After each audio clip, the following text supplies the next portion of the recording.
Good morning. যাইতাছি আমি ফুল আনতে, পূজার ফুল নাই, পূজার লেগে ফুল রাহে।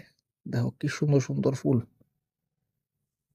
যাই হোক, ফুল টুল নিয়ে বাড়িতে আই বললাম। আইয়া আজকে মনে হইলো কুমড়া পাতা বাড়া খামু। তো কুমড়া পাতা বাড়া বয়াইছিলাম, এমন সময় আমার বউ কয়, আজকে তুমি রাইন দিলাও, সুযোগের সদ ব্যবহার করতে।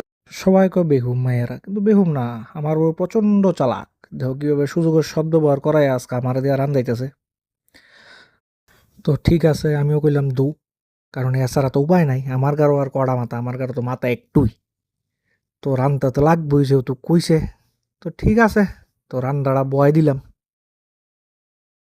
এমনও তো কিতা রোজ ডে, টেডি ডে, কত কিছু ডে আছে। এমন আমি কালকে হাত দিতাম বুঝলে গেলাম গা, রাত্রেবেলা হাতটা কইরা মনে পড়ছে। তো যাই হোক, আজকা আমি রান্না বাড়ি করলাম।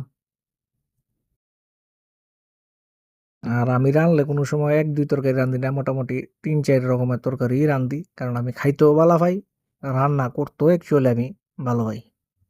এটা আমার মানে হবির মধ্যে পড়ে রান্না করাটা। গুড বাই সবাই রে, ভালো থেকো।